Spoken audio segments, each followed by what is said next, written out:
Minsan sa buhay, kailangan talaga nating pumili ng mga bagay na dapat nating i-prioritize. Katulad na lamang ng sender natin ngayong araw na si Mims, kung saan ay nagkaroon siya ng matinding suliranin sa pagitan ng kanyang pag-ibig at ambisyon sa buhay. Oo nga't may mga tao namang kayang pagsabayin ng love at career. Pero karamihan sa atin ay napipilitang talikuran ang isa dito. Kung ikaw ang tatanungin, alin sa dalawa ang kaya mong i-give up? Ang pangarap mo para sa iyong pamilya o ang taong itinitibok ng iyong puso? Alin kaya rito ang pinili ni Mims at naging worth it kaya ito sa dulo? Abangan natin yan dito lamang sa mga kwento ng pag-ibig, buhay at pag-asa sa nangungunang Barangay Love Stories. Dear Papa Dudut, bago po ang lahat ay gusto ko munang bumati ng isang magandang araw sa inyo at pati na rin po sa mga avid listeners ng Barangay Love Stories. Nagpadala po ako sa inyo ng sulat, Papa Dudut, para ibahagi sa inyo ang first love story ko. Ito po ay tungkol sa kwento namin ng first love ko at kung papaano ko po siya binitawan at hinayaang mawala sa buhay ko. Huli na po ang lahat noong ma-realize kong siya na pala talaga ang totoong itinitibok ng puso ko. Ito po ang aking Totga story, Papa Dudut. Tawagin niyo na lamang po ako sa palayaw kong Mims. 28 years old na po ako at 4 na taon na ako nagtatrabaho dito sa ibang bansa. Isa po ako sa mga loyal supporters ninyo at ang programa ninyo na po ang naging libangan ko tuwing ako ay nakakaramdam ng boredom. Ang mga kwento na ibinabahagi niyo po ang nagbibigay sa akin ng lakas para malabanan ang homesickness ko dito sa ibang bansa.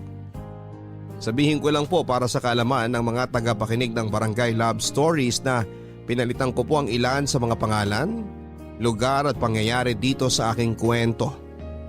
Excited po akong sumulat at gusto kong marinig ng mga kabarangay ang aking kwento, pero gusto ko rin pong maging pribado kahit na papaano. Papa Dudut, 6 po kaming magkakapatid. 15 years old ako noong maulila kami sa ama. Samantalang kapapanganak pa lamang sa bunso naming kapatid noon. Sa pagkawala ng aming padre di pamilya ay napagdesisyonan ng nanay namin na sa Ilocos Sur na lamang kaming manirahan sa pag-asang doon ay mabibigyan niya kami ng mas magandang buhay kumpara sa naging buhay namin sa Manila.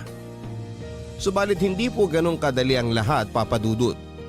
Pagdating namin sa Ilocos ay tumira kami sa family house ni Mama.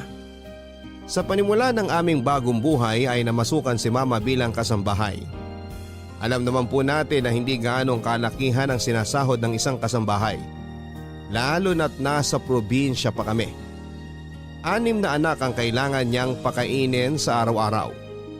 At kahit gaano pa siya magpagod ay hindi pa rin sasapat ang nakukuha nitong sweldo para sa pang-araw-araw naming gastusin. Sa huli ay napilitang ipaampon ni Mama ang ilan sa mga kapatid ko sa tiyuhin at tiyahin namin.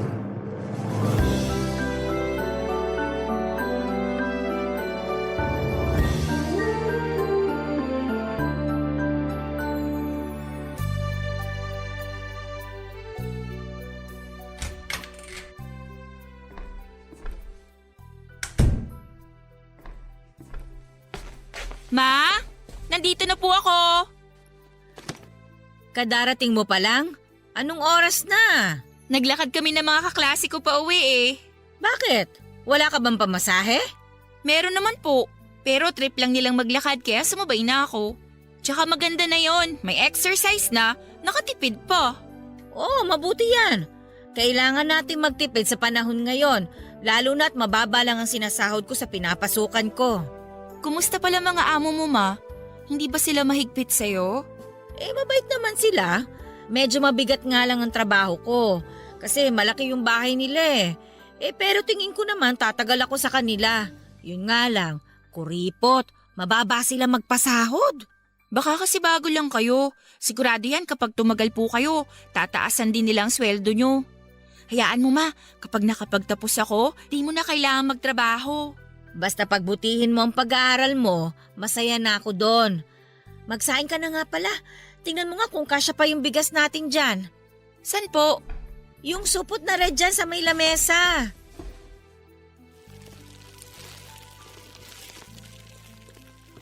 Naku ma, parang hindi nakakasya to para sa atin ah. Patingin nga. Kasya yan. 5 lang naman tayong kakain eh. Bakit 5 lang? Sina Jimbo at Angela nasa tito at tita mo. Bakit po? Anong ginagawa nila doon? Hindi ba sila uuwi? Doon na sila titira simula ngayon. Ha? Paano doon natitira? Sina tito at tito mo na munang mag-aalaga sa mga kapatid mo. Pinaampon mo sila? Kailangan kong gawin yon, anak. Hindi ko kayo mabubuhay na 6 sa pagiging katulong ko lang. Kaya nakiusap ako sa mga kapatid ko na kung maaari, sila na muna ang mag-alaga sa mga kapatid mo. Pero ma, bakit mo sila ipapaalaga sa ibang tao ng gano'n na lang? Ano sila? Tuta na basta mo na lang ipamimigay? Hindi naman ibang tao ang tito-tita mo, Mims. Nandyan lang naman ang mga kapatid mo eh. Hindi naman sila malalayo sa atin. Kahit na! Ano na lang mararamdaman nila Jimbo at Angela? Iisipin ko pa ba yun? Problema ko na nga kung saan ako maghahanap ng ipapakain ko sa inyong magkakapatid. Masakit din para sa akin na ipaalaga ang sarili kong anak sa iba. Kasi responsibilidad ko yun bilang ina eh. Pero wala eh. Kailangan ko yung gawin kesa naman magutom sila. Nasaan sila ngayon? Gusto ko silang makita. Nandun na sila sa bahay ng tita mo.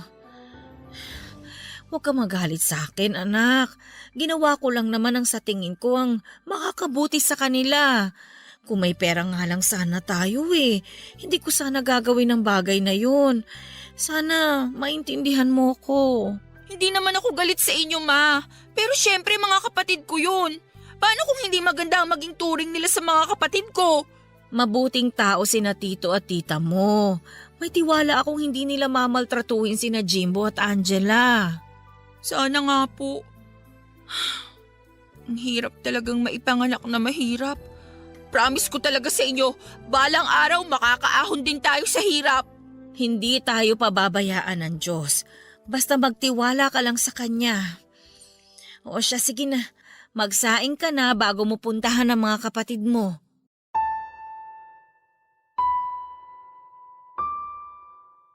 Papadudod sa kabila ng kahirapan ay ginawa naman ni Mama ang lahat ng makakaya niya upang masuportahan niya ako sa pag-aaral. Pero hindi ko rin po naman siya hinayaang ako inalamang lahat ng responsibilidad para sa pamilya namin. Sa murang edad ay ako na ang gumawa ng mga dapat sana'y trabaho ng namayapa kong ama. Ako ang naging katuwang ni Mama na itaguyod ang pamilya namin. Ito po ang ginamit kong motivation para pagbutihin ang pag-aaral ko, Papadudot. Marami po akong sakripisyong ginawa para lamang makapagtapos sa pag-aaral. Naranasan ko pong maglakad ng pagkalayo-layo para lamang makarating sa eskwelahan. May mga pagkakataon ding hindi na ako kumakain ng lunch dahil wala akong baon. Nasubukan ko na rin pong maglaba ng damit ng kapitbahay namin. Mag-part-time bilang katulong at minsan ay magbilad sa ilalim ng tirik na araw upang magtrabaho sa bukid tuwing weekends at summer para lamang magkaroon ako ng allowance. Sa awa naman po ng Diyos ay natapos ko po ang kurso kong Bachelor of Science in Accountancy at naipasa ko ang board exam ng isang take lamang. After graduation ay muli ko pong sinubok ang swerte ko at bumalik ako sa Metro Manila para maghanap ng trabaho. Sinuwerte naman ako, Papadudot, at agad po ako nakapasok sa isang on-ground advertising company sa Ortigas. Hindi ko po malilimutan ang naging experience ko sa kumpanyang yon dahil lahat ng workmates ko ay sobrang mababait at supportive. Pero sa kanilang lahat isang tao lang po ang hindi ko makakalimutan at yon ay si Renz. Ay, hello sir. Nandyan pala kayo. Inaantok ako eh. Kailangan ko ng kape. Inaantok din po kayo sir. Magkakape nga rin sana ako eh. Kanina pa ako hikab ng hikab. Ganito talaga kapag midweek. Antukin ng mga tao. Bakit ka naman inaantok? Nagpuyat ka siguro, no? Sinong pumuyat sa'yo? Naku sir, wala ah. Sino namang makakachat ko? Tsaka maaga po kaya ako natutulog. Hindi lang kasi ako nakapagkape sa bahay kanina sir, kasi malilate na ako. Ay, walang pumupuyat sa'yo? Wala ka pa bang boyfriend? Wala pa pong nagkakamali eh. Bakit naman wala kang boyfriend? May itsura ka naman ah. Teka nga, tingnan nga kita. Alam mo, no offense ha, kung gusto mong magka-jowa, subukan mo kayang palitan yung style mo. Medyo manang kasi ang datingan mo eh. Grabe naman kayo sir. Manang ba talaga ako tignan? Bata pa ako nung. Medyo plain looking ka kasi. Alam mo kung anong kulang sa'yo? Kulay sa muka. Hindi ka ba marunong mag-makeup? Hindi po talaga ako nagme-makeup eh. Pulbo kind of girl lang po ako. Tsaka masyadong mahal ang mga makeup. Alam nyo naman, kuripot po ako. Kailangan magtipid para sa pamilya. Ganun ba? Suggestion lang naman yun. O siya, help yourself. Magtimpla ka na ng kape mo. Anong klase ng kape ba iniinom mo? Kahit ano sir, basta pampawala ng antok. Black coffee lang ang katapat niyan. Ah, nga pala. Kumusta na yung pinapagawa ko sa'yo? Need ko na yung documents by Monday ha? Yes sir, I'm on it na. Email ko na lang sa inyo kapag natapos ko na. Konting kembot na lang. Okay, good. Good morning po. Good morning. Kape tayo. Sige lang po, thank you. Mag-init lang po ako ng cup noodles. Sir, parang ngayon ko lang siya nakita rito ah. Bago lang ba siya? Kaka-hire lang sa kanya last week. Bagong graphic designer natin. Kung makipagkilala ka kaya sa kanya. Hala, nakakahiya po. Baka sabihan pa akong feeling close. Para magka-jowa, kailangan mo ng confidence. Kung ganyan ka palagi, baka tumandang dalaga ka dyan. Bahala ka. Si sir naman eh. Sige na. Mag-ahay lang naman eh. Hindi ka pwedeng mag-no sa boss mo. Sige ka. O eto na po. Pinapahamak niyo ako sir ah. Makikipagkilala lang naman. Dali na. Sige na. Go na. Puntahan mo na. Okay Mims, kaya mo to. Hi, good morning. Balita ko bago ka lang daw dito. Welcome to our company. Thank you.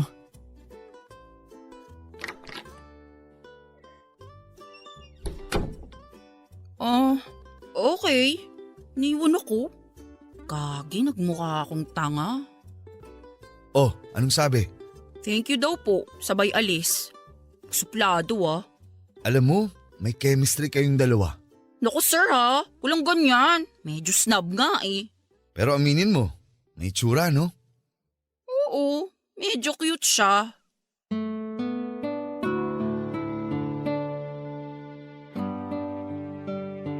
Papadudot mabilis kong naging ka-close ang mga katrabaho ko sa opisina maliban kay Renz. Dahil nga sa medyo awkward na unang pag-uusap namin. Katulad ko ay hindi rin gaanong sociable si Renz. Tuwing nakikita ko siya sa office ay palagi siyang busy sa harap ng computer. Graphic designer po ang trabaho niya sa company at karaniwang mapag-isa lamang siya. Hindi nakikipag-usap at tahimik lang. Tuwing break time naman ay nakatutok lamang siya sa phone niya at ni hindi man lang mag-effort na makipagkwentuhan sa amin. Mahiyain din akong tao papadudot at malimit lang talaga akong makipag-usap sa mga taong hindi ko naman kilala o ka-close. Sabi nga ng boss namin ay typical probinsyana girl daw po ako. Ako po kasi yung tipo ng babaeng pants at t-shirt lang kung malamit. Ayokong nagsusuot ng heels at dress. Lalong lalo na ng makeup. Dahil sa hindi magandang first meeting namin ni Renz, ay hindi na po ako naglakas ng loob na mag-initiate ng conversation kay Renz. Medyo nahiya na rin po kasi ako at isa pa ay baka hindi lang talaga siya sanay na makipag-usap sa mga tao.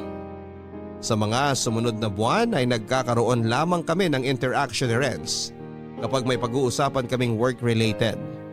Maliban doon ay wala na kaming ibang pag-uusap pa. Para kaming estranghero sa isa't isa kahit na nasa iisang opisina lamang kami. Hanggang sa isang araw, out of the blue, ay bigla na lamang akong tinutokso kay Renz ng mga office mate namin. Papa Dudut, hindi ko po alam kung paano nagsimula na bigla na lamang akong iship ng mga office mate ko kay Renz. Maging ang boss namin ay nakagawian na naming tawagin Sir X ay nangunguna pa sa panunukso sa aming dalawa. Mas lumala tuloy ang awkwardness na nararamdaman ko kay Renz dahil sa ginagawa nila. Ang sabi nila ay bagay daw kaming dalawa dahil pareho kaming tahimik. May mga pagkakataon na pinipilit kaming pagtabihin during meetings at tuwing lunch break. Minsan ay wala na lamang kaming magawa dahil pasimuno rin talaga ang boss namin. Sa halip tuloy na mas makaklose ko si Renz, ay mas lumayo pa ako sa kanya dahil baka maging uncomfortable lang siya sa nangyayari sa aming dalawa. Aaminin ko naman, Papa Dudut, na may itsura talaga si Renz. Sa lahat ng kalalakihan sa office ay siya na ang may pinakagwapong mukha at sa katunayan ay marami rin ang nagkaka-crush sa kanya. Hindi lang sa loob ng opisina kundi maging sa ibang department. Hindi ko alam pero nakadagdag din kasi sa appeal niya ang pagiging mailap sa mga tao. Palaging nagsusolo, tahimik na para bang walang pakialam sa mundo. May pagka-mysterious ang datingan niya, Papa Dudut. Kaya naman mas lumalim ang pagiging curious nila sa personality niya. Habang busy ako noon sa trabaho ay nagulat na lamang ako nang bigla akong ipatawag ni Sir X sa pantry. Mabait na boss si Sir X, Papa Dudut. Pero pagdating sa trabaho ay stricto siya kaya naman nang malamang kong ipinatawag ako ng boss ko ay medyo kinabahan ako kung may nagawa ba akong kasalanan. Pero ang kaba ko ay napalitan ng hiya nang pagdating ko sa pantry ay nakita ko si Sir X na kumakain kasama si Renz.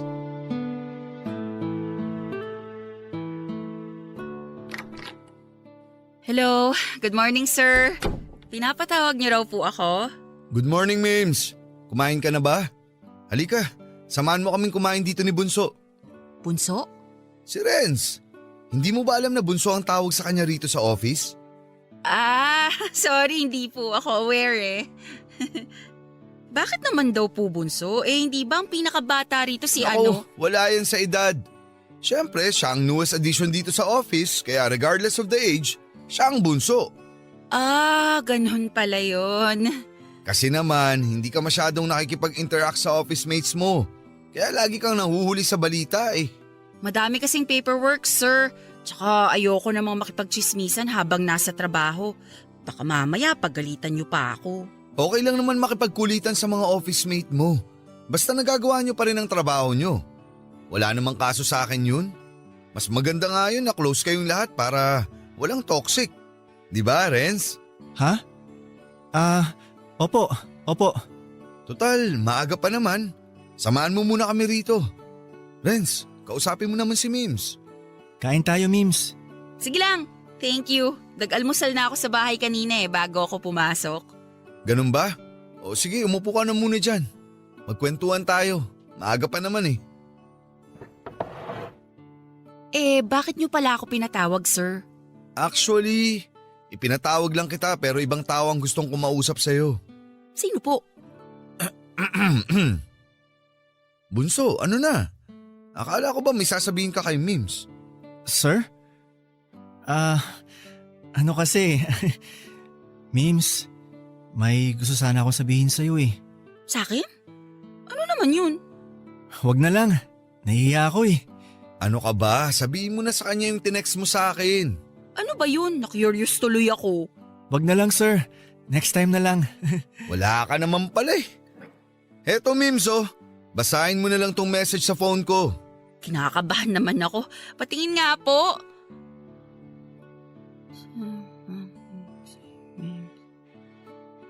Huh? Totoo ba to? Renz? Sorry sa iba ko pa unang sinabi ah. Kung ano man yung nabasa mo dyan sa phone ni sir, totoo lahat yan. Di nga. May gusto ko sa akin? Seryoso? Oo, kaso nahihiya lang akong sabihin sa'yo eh. Talaga ba? Oh my gosh, sorry. Kala ko joke lang. Uy, kinikilig siya. Haba ng hair mo, Mims ah. Naalala ko tuloy nung kaedaran ko kayo. Pero sana huwag kang maging uncomfortable after nang nalaman mo ha. Sorry, hindi ko alam kung anong sasabihin ko eh. Okay lang, wala ka naman dapat sabihin. Alam nyo, bagay kayo. Total, tapos na akong kumain. Maiwan ko na muna kayong dalawa ha. Para makapag-usap kayo na kayong dalawa lang. Pero after that, start na ng work, okay? Bye-bye!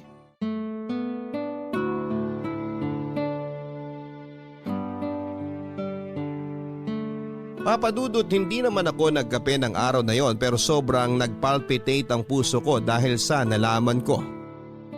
Ayaw kasing mag-sink in sa utak ko na may gusto si Renz sa isang probinsyanang katulad ko. Attracted ako kay Renz, aaminin ko, pero hindi ko inakalang ganon din pala siya sa akin. First time ko lang makaramdam ng ganong feeling, Papadudot. Hindi ko ma-explain kung anong klaseng feeling yon. Dahil hindi naman ako nakakaramdam ng ganong bagay dati tuwing nakakakita ako ng gwapo o nakakasalubong ko ang crush ko. Tulala ako buong araw sa opisina ng araw na yon dahil sa kakaisip kung paano nangyari yon. Una ay hindi naman kami close ni Renz. Bilang lang sa daliri ang mga naging pag-uusap namin the past months. Pangalawa ay never naman siyang gumawa ng effort para makipagkilala sa akin.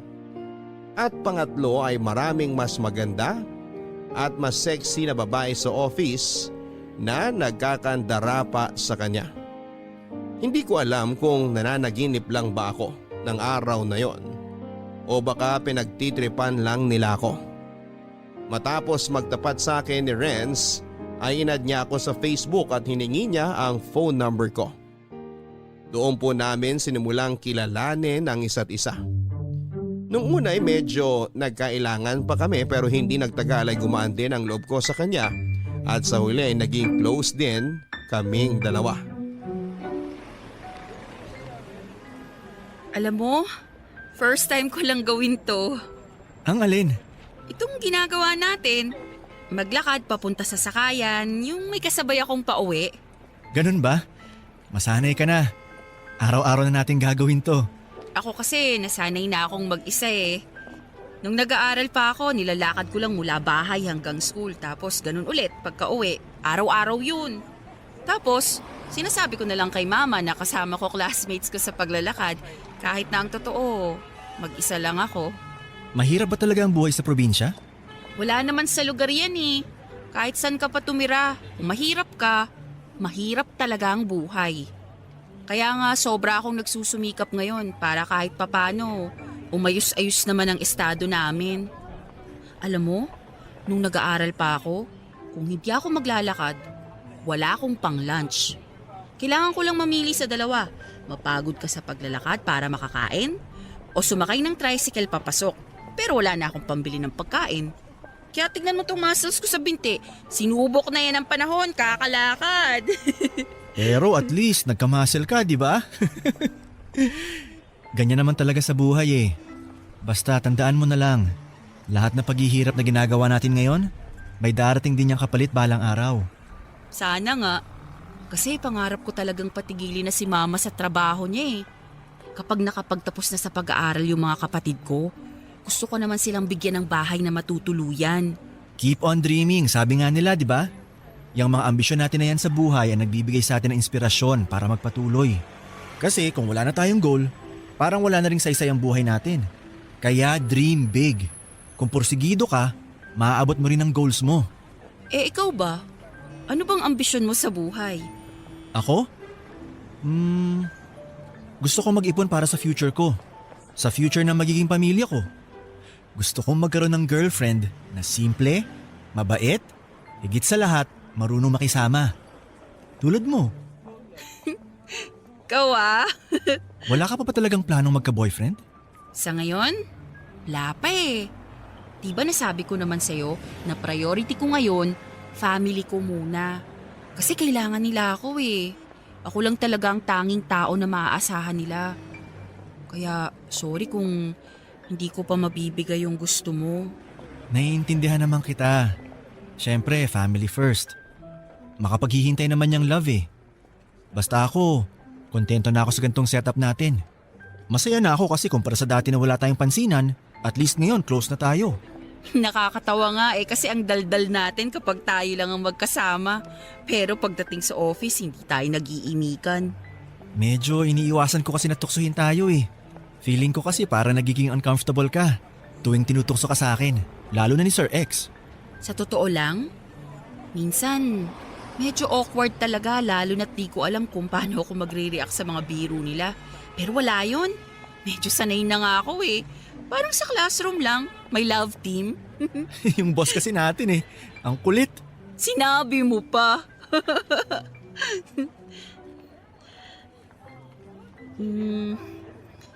Thank you pala ah. Dahil sa'yo, may napagkukwentuhan ako ng mga frustrations ko. Ang sarap pala sa pakiramdam, no? Na nailalabas mo yung mga hinanakit na dati sinasarili mo lang. Gaan sa loob. Wala yun. Nandito lang naman ako eh. Pwede mo akong lapitan anytime kung gusto mo na makakausap. May dalawa akong balikat na pwede mong sandalan. Pili ka na lang, left or right. Ikaw din.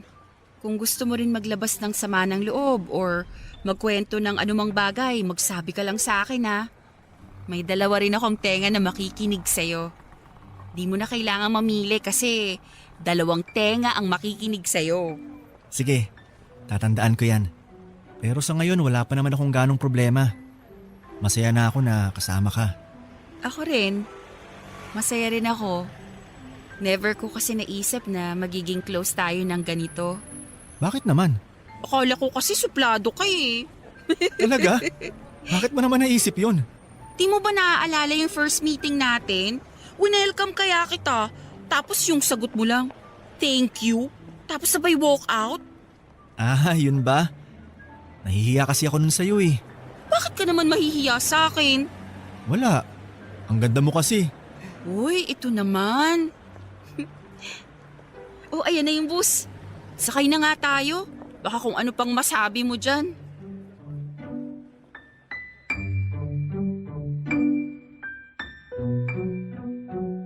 Naintindihan naman ni Renz ang mga rason na sinabi ko sa kanya kung bakit ayoko pang makipagrelasyon noon, Papa Dudut.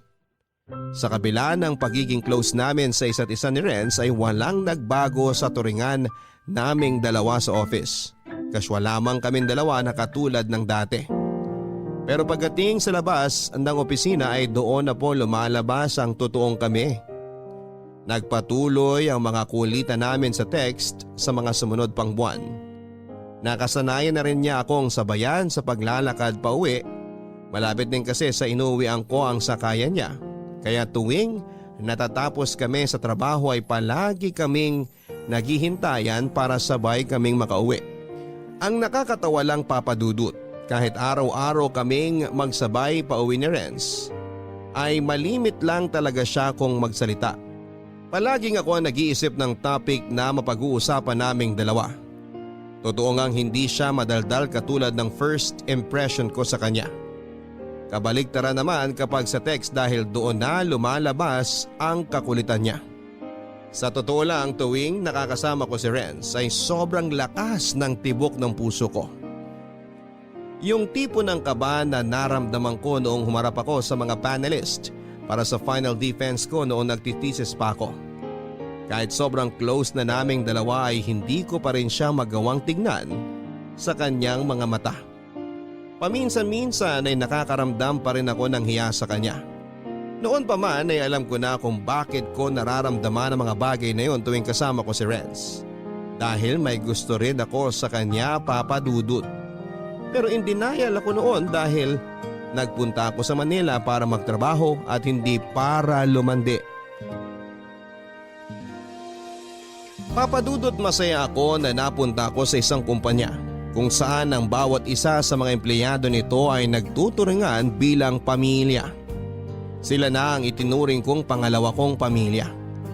Pero ang nakakalungkot na realidad habang masaya akong kasama ang mga katrabaho ko ay nasa hindi magandang estado naman ang totoo kong pamilya na naiwan ko sa Ilocos. Once a year lang ako kung umuwi sa probinsya noon dahil kailangan ko mag-ipon Lalo na't dalawa sa mga kapatid ko ang nag-aaral pa sa college noon. Malaki ang naitulong ng trabaho ko para mabawasan ang mabigat na pasanin na dinadala ni mama. Gustuhin ko man siyang patigilin sa pagtatrabaho ay hindi ko pa rin siya mapigilan dahil aminado naman akong kulang na kulang pa rin ang monthly salary ko para matustusan ang pangangailangan ng pamilya ko.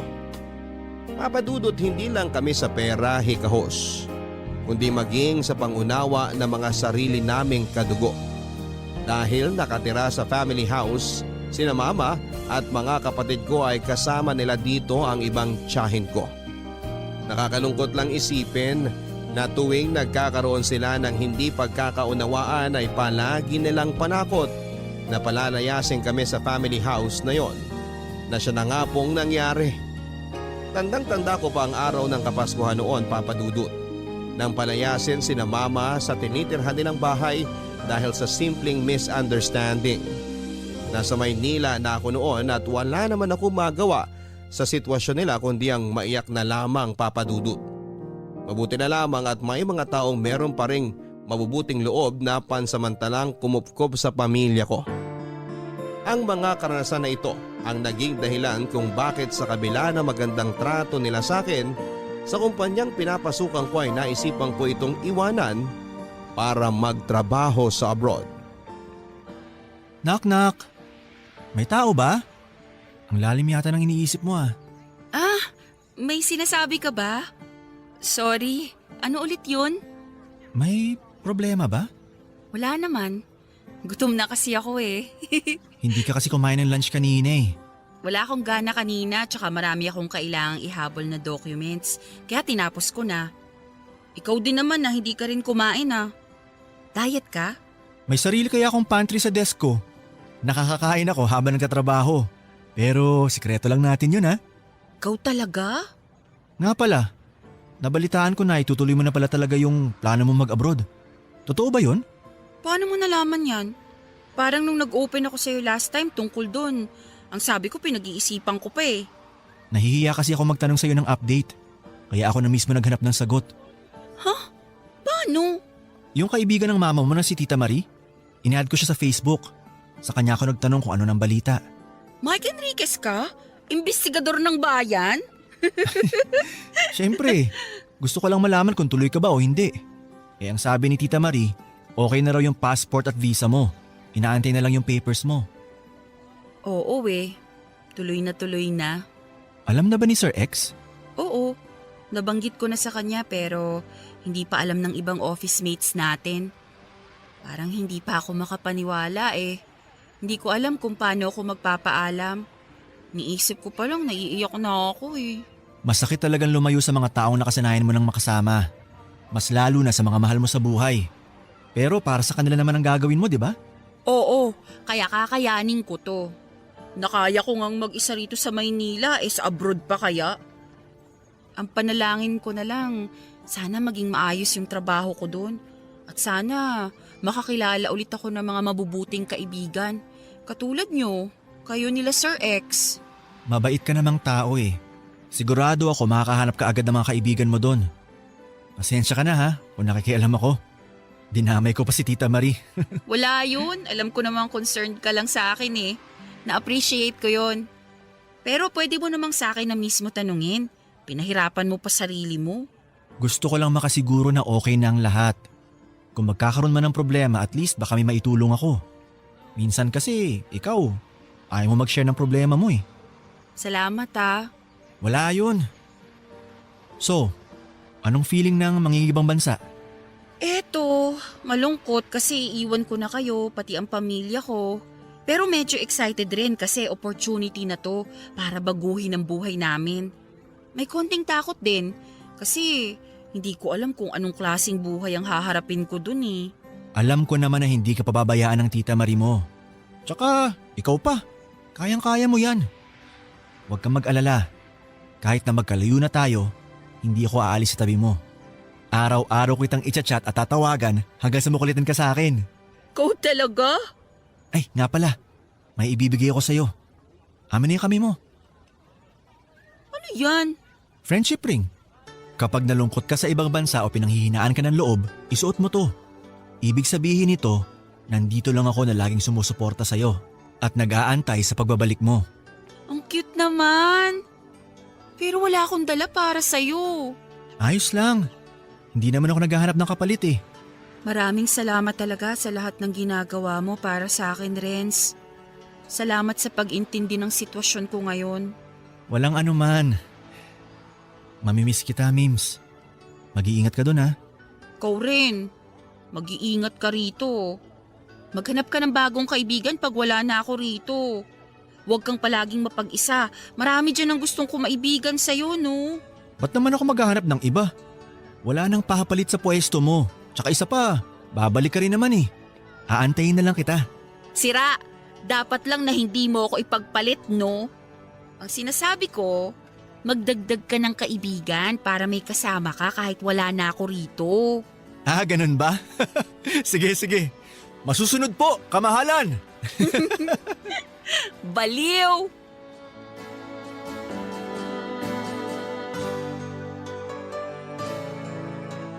Sa totoo lang, Papa Dudut, ay matagal na akong niyayaya ng kaibigan ni Mama na si Tita Marie na magtrabaho abroad. HR kasi siya sa isang kumpanya na nakabase sa ibang bansa. Inalok niya ako noon na magtrabaho sa kanila pero dahil ayokong iwanan ng pamilya ko ay tinanggihan ko siya. Pero sa pagkakataong yon ng buhay ko, matapos ng pinagdaanan ng pamilya ko sa probinsya, ay nagpa siya akong tanggapin na lamang ito. Never pong pumasok sa isipan ko ang magtrabaho ako sa ibang bansa. Hindi ko kasi maiwasang magkaroon ng pangamba lalo na't mapapalayo ako sa pamilya ko. Pero dahil sa sitwasyon namin ay hindi ko na pinalampas ang opportunity na ibinigay niya sa akin. Nag-resign po ako sa company na unang tumanggap sa akin. Hindi ko makakalimutan ang araw na yon, Papa Dudut. Dahil binigyan nila ako ng surprise farewell party. Pagkatapos nito ay inilakad ko na ang mga papel na kailangan para makapag-abroad. Bago tuluyang lumipad paalis ng Pilipinas ay muli kong dinalaw ang pamilya ko sa Ilocos para makapagpaalam. Nagulat nga ako, Papa Dudut, dahil sinundan ako ni Renz sa probinsya namin. Doon ay pinakilala ko siya kay Mama bilang kaibigan, Papa Dudut. Ipinasyal ko siya sa sikat na vegan heritage at ilang pang tourist spots sa Ilocos. Magkahalong lungkot at tuwa ang naramdaman ko ng araw na yon, Papa Dudut. Lungkot dahil iiwan ko na ang mga mahal ko sa buhay. At tuwa dahil sa huling pagkakataon ay nagkaroon kami ng chance ni Renz na magsama. Sa mga unang buwan sa abroad ay hindi ko naiwasang makaramdam ng homesickness. Mabuti na lang at patuloy pa rin ang naging communication namin ni Renz. Kahit na medyo malaki ang time difference naming dalawa. Kasabay nito ay patuloy pa rin niya akong niligawan kahit na noon ay buo pa rin ang pasya kong huwag munang makipagrelasyon. Pero Papa Dudut, habang tumatagal ay mas lumalalim noon ang pagtingin ko kay Renz na pilit kong pinipigilan dahil alam kong magiging distraction lamang ito sa trabaho ko. Ay, anak nang! Nagulat naman ako sa'yo, Mims. Anong ginagawa mo dyan? Papatayin mo ako ng 10 oras ah. Nagpapahangin lang, ate. Mainit sa loob eh. Ba't ka naman mag-isa rito? Nagsisenti ka? Namimiss mo na pamilya mo, no? Siyempre, miss ko na sila sa Pinas. Di naman natin maiiwasan yan eh. Hindi ka nag-iisa. Lahat ng OFW, ganyan ang nararamdaman.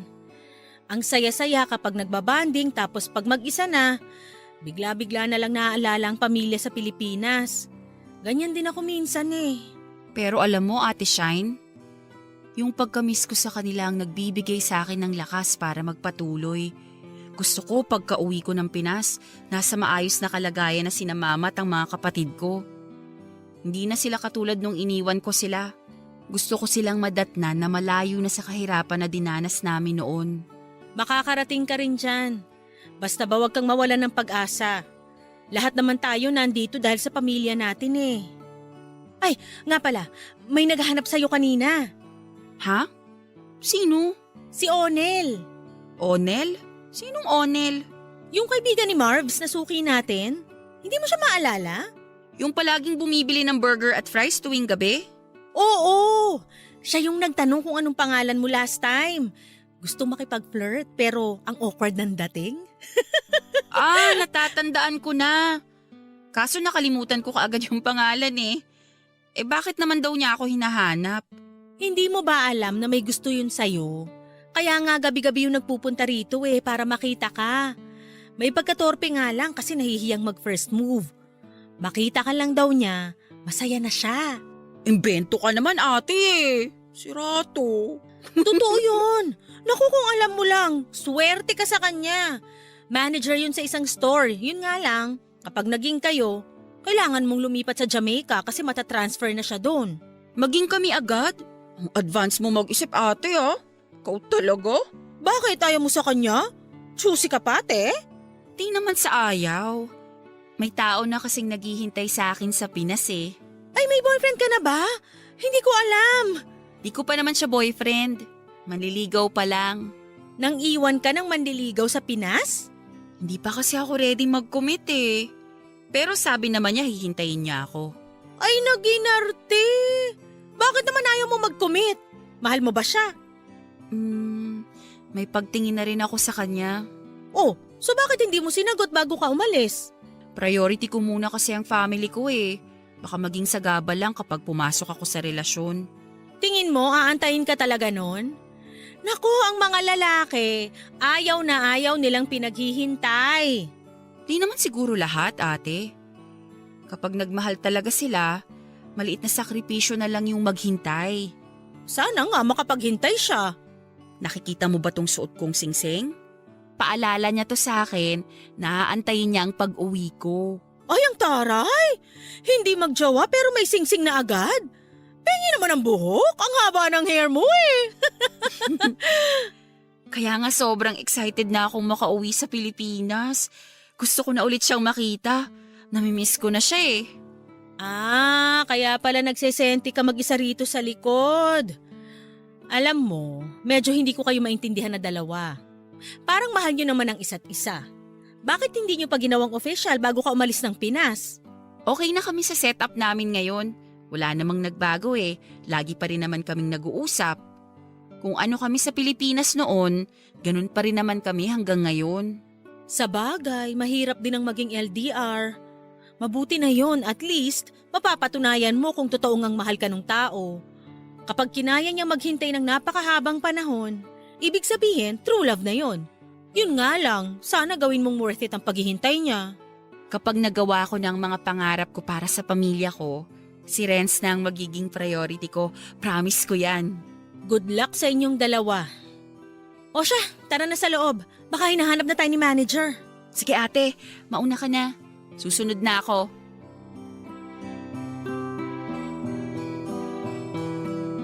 Papadudot may tiwala naman ako kay Renz. Natuto pa rin niya ang pangako niya na hihintayin ako hanggang sa maabot ko ang pangarap ko para sa pamilya ko. Pinatunayan naman niya ang lahat ng ito kahit na magkalayo kami. Araw-araw siya noon kung mangumusta kahit na ang umaga ko ay gabi niya. Ay hindi niya ako nakakaligtaang batiin ng good morning at good night. Tuwing down ako ay palagi siyang nagpapadala sa akin ng inspirational quotes para pagandahin ang mood ko. Siyang palaging nagmo-motivate sa akin na magpatuloy. Palagi niya akong pinapaalalahan ng kumain, huwag magpuyat at laging mag-ingat. Simula noong naghiwalay kami Papadudot ay mas naging vocal pa siya sa pagmamahal niya sa akin. Kahit na noong puntong yon ay magkaibigan lang ang status namin. Gusto ko na rin noon si Renz Papadudot. Pero mas nananaig pa rin ang kagustuhan kong tulungan ang pamilya ko. Dahil mahal ang cost of living sa bansang pinuntahan ko kaya kinailangan ko magtipid upang makapag-ipon. Naghanap din ako ng part-time job para may pandagdag sa ipon ko. Nagtrabaho ko sa isang fast food chain bilang night shift.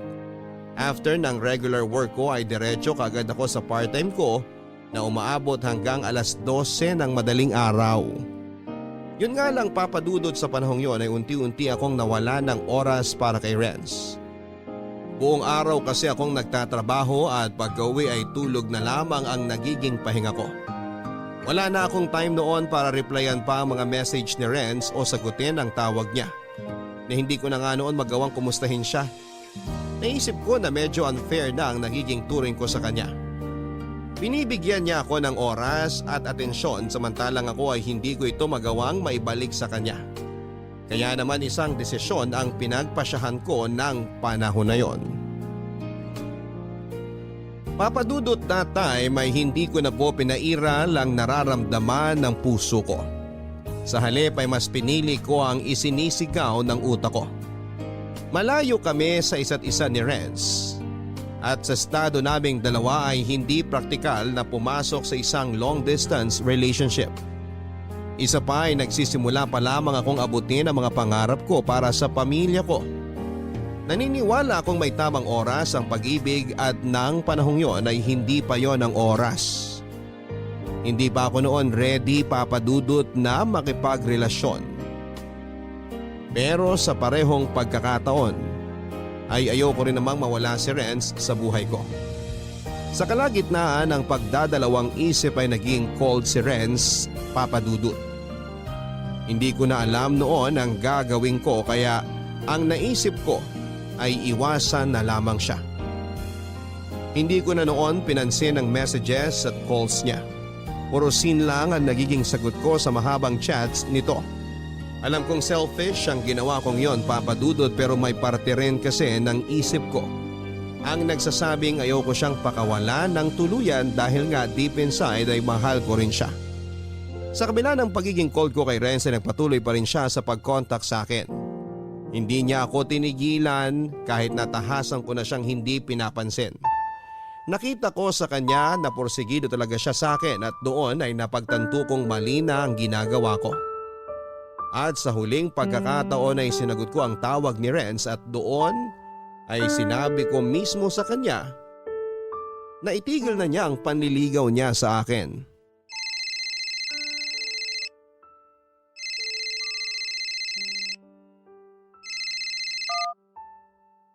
Hello?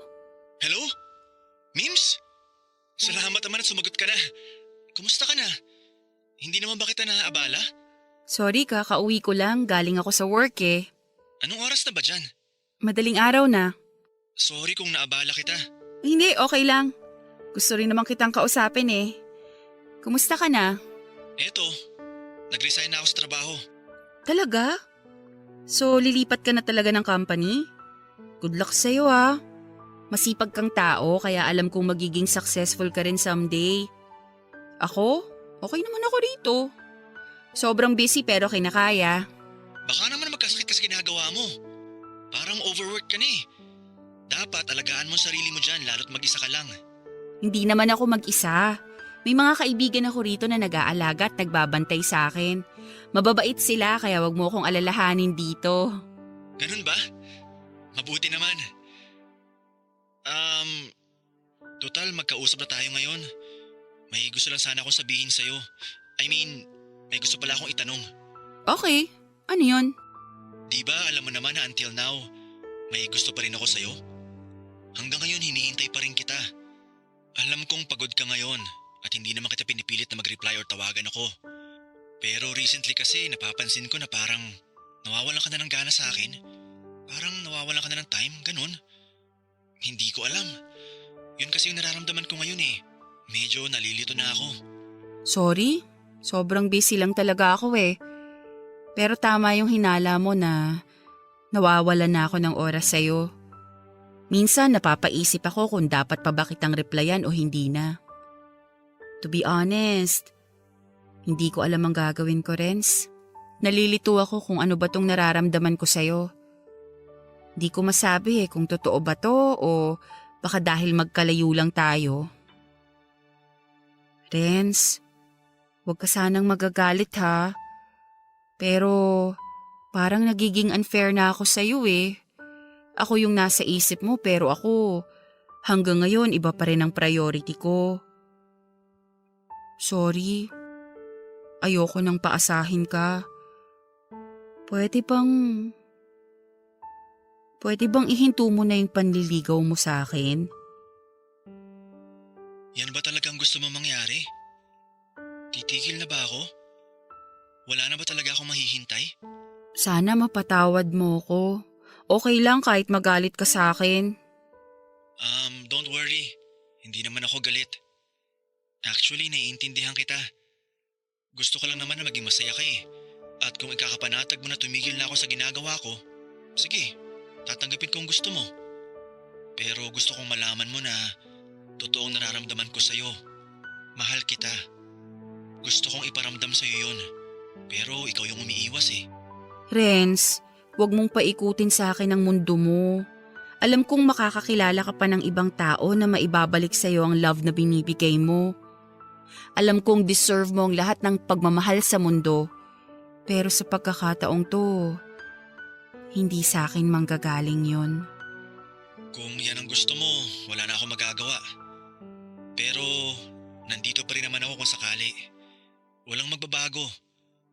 Hindi pa siguro ngayon ang tamang panahon pero mananatili pa rin ako rito. Kung saan mo ako iiwan. Sana wag mong isipin na ikaw ang may problema ha. Nasa akin ang problema. Kaya sorry kung nasaktan kita. It's okay, Mims.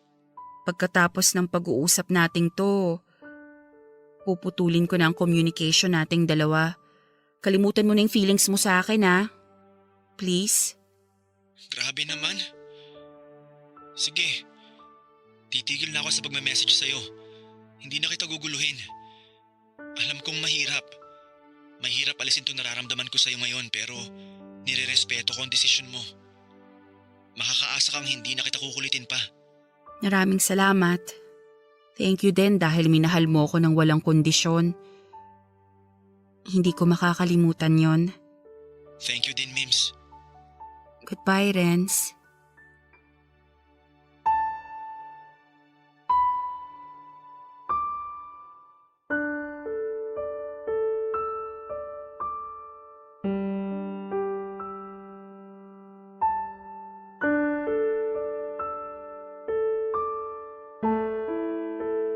Alam kong labis na nasaktan si Renz sa naging desisyon ko, Papa Dudut. Pero sa kabila nito ay buong puso niyang tinanggap ang naging pasya ko.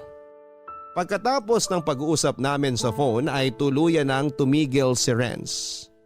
Wala na akong natanggap na good morning at good night. Wala na ang mga oras-oras na paalala niya sa akin na kailangan ko nang kumain, matulog at palaging mag-ingat. Tumigil na siya sa pangungumusta at pagbibigay ng inspirational quotes. Nang araw na yon ay tuluyan nang naputol ang komunikasyon naming dalawa. Sobrang bigat sa dibdib ang ginawa ko, Papa Dudut, sa puntong iniyakan ko siya matapos niyang tanggapin nang gano'n na lamang ang desisyon kong tapusin na ang ugnayan naming dalawa. Nag-focus na lamang ako sa trabaho ko upang mawala sa isipan ko si Renz. Ipinangako ko sa sarili ko na never ako mag-e-entertain ng ibang lalaki. Abutin ko ang pangarap ko at pagkatapos nito ay susubukan kong buksan muli ang puso ko para kay Renz. Ito ang naging motivation ko sa paglipas ng mga buwan. Na balang araw ay magkikita kami ulit ni Renz. At ipinapanalangin ko na kung kailan pwede na ay pwede pang maibalik sa dati ang lahat. Dumaan ang ilang taon nang minsang maglinis ako sa kwarto ay muli kong nakita ang singsing na ibinigay sa akin ni Renz bago kumalis ng Pilipinas. Muling nanumbalik sa isipan ko ang lahat ng ala-ala namin ni Renz. Sobrang miss ko na siya noon, Papa Dudut. Pero kailangan kong panindigan ang naging desisyon ko. Nakakapit na lamang ako sa pangako niyang maghihintay sa akin. Yun nga lang, Papa Dudut, ay tuluyang nawala na ang pag-asa kong ito ng isang balita ang nalaman ko.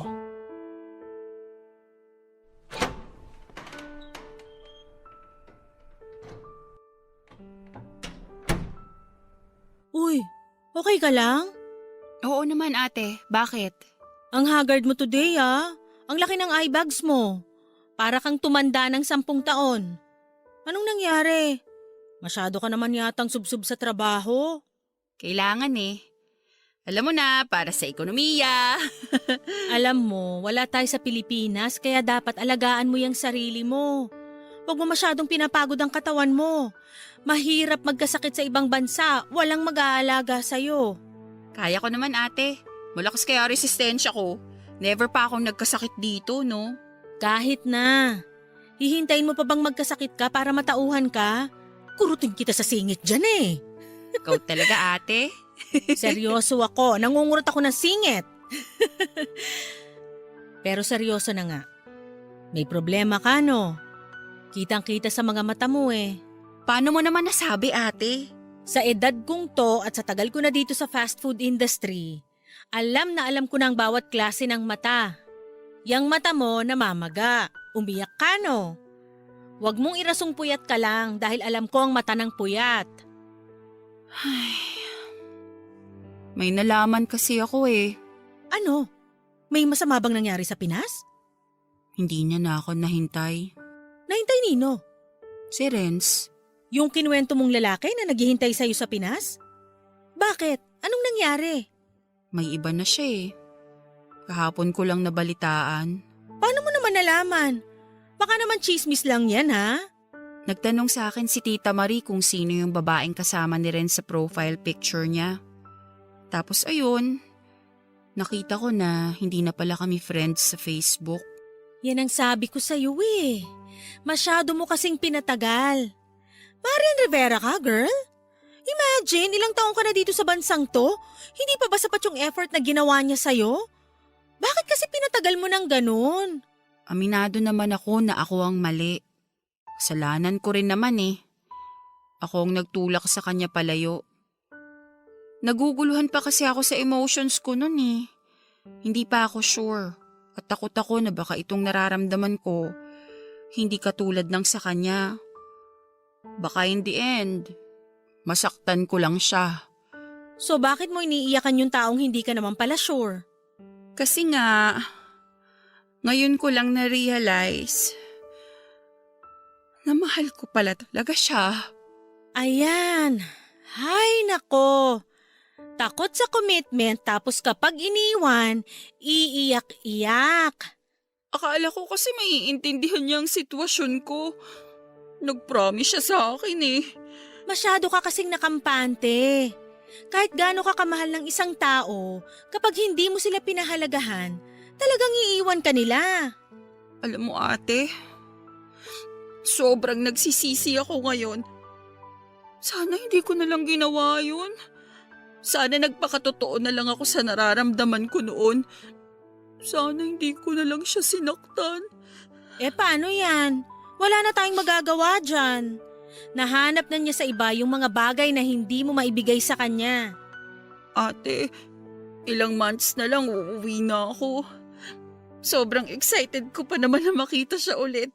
Tapos, hindi ko man lang alam na may girlfriend na pala siya. Hindi naman kasi siya required na magpaalam sa'yo eh. Kasi nga, hindi naman naging kayo, di ba? Tsaka nga sabi mo, ikaw mismo ang nagdesisyon na palayuin siya. Ang tanga ko. Ang tanga-tanga ko talaga. O sige lang, umiyak ka lang dyan. Masakit talaga ma-heartbroken, lalo na kung hindi naman naging kayo. Gusto mo munang pumunta sa locker room? Ako muna bahala dito, ipapaalam kita sa manager natin. Wag na ate. Kailangan ko magtrabaho para mawala siya sa isip ko. Ay, hayaan mo na yan. May rason kung bakit siya nakahanap ng iba. Siguro, ibang lalaki talaga ang nakatakda para sa'yo. Kaya naman pala mukha ka ng mas matanda kaysa sa akin eh. Broken ka na nga, pinapagod mo pa ang sarili para makalimot. Huwag mong gawin yan sa sarili mo. Hindi lang siya ang lalaki sa mundo. Ano ka ba?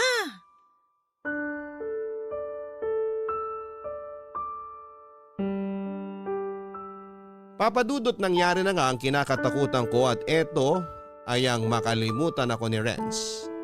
Hindi na niya ako nahintay. Napakasakit po nang nangyari dahil labis akong umasa na pagka-uwi ko ng Pilipinas ay may babalikan pa ako. Sobrang naapektuhan ako nang malamang kong iba na ang babaeng minamahal niya. Na-realize ko na sobrang laki pala ng naging parte ni Renz sa buhay ko sa puntong para bang hindi na buo ang araw ko simula nang nakumpirma kong tuluyan na niya akong kinalimutan. Napakalaki ng pagsisisi ko, Papa Dudut, na pinakawalan ko pa ang isang katulad ni Renz. Broken hearted ako noon kahit na hindi naman naging kami. Sobrang bigat ng dibdib ko tuwing bumabalik siya sa alaala ko.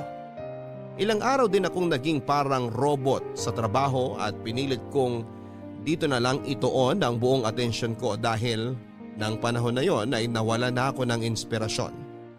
Siguro ay ganun din ang nararamdaman ni Renz noong itinulak ko siya palayo sa akin. Alam kong kasalanan ko ang mga nangyari, Papa Dudut. Kaya sobrang laki ng panghihinayang ko na hinayaan kong mawala ang isang pag-ibig na habang buhay kong pagsisisihan. Gusto ko mang i-message noon si Renz pero pinigilan ko ang sarili ko dahil alam kong wala na akong karapatan para magparamdam pa sa kanya. Lalo na't nasa isang relasyon na siya. Nakontento na lamang ako sa pagbabackread ng mga chat namin at paulit-ulit na pagpapatugtog sa mga kantang nagpapaalala sa akin sa kanya. Papadudot na tagalan bago ako nakapag-move on mula kay Renz. Wala naman akong ibang nagawa kundi ang magpatuloy sa buhay. Ngayon ay masasabi kong tanggap ko na ang kinilabasan ng love story namin ni Renz. Paminsan-minsan ay dumadaan pa rin siya sa isipan ko pero normal lang naman siguro yon, lalo na't may pinagsamahan din naman kami.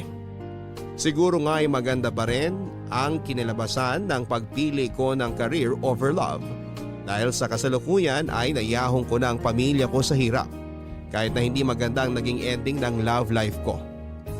Alam ko naman na may rason ang lahat ng nangyayari sa buhay natin. Kaya ako naman ang maghihintay sa pagdating ng aking the one. Masaya ako ngayon, Papa Dudut, dahil nakapagtapos na sa pag-aaral ang mga kapatid ko at malapit na rin ako makapagpatayo ng sariling bahay para sa pamilya ko. Alam kong habang buhay kong pagsisisihan ang pagkakamaling nagawa ko kay Renz pero ika nga nila ay tuloy pa rin ang buhay. Kailangan nating mag-move forward at hayaan na lamang na manatili sa nakaraan ang mga nangyari dati.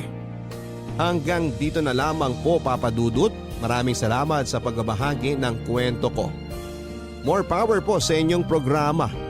Ang inyong forever kapuso at kabarangay, Mims.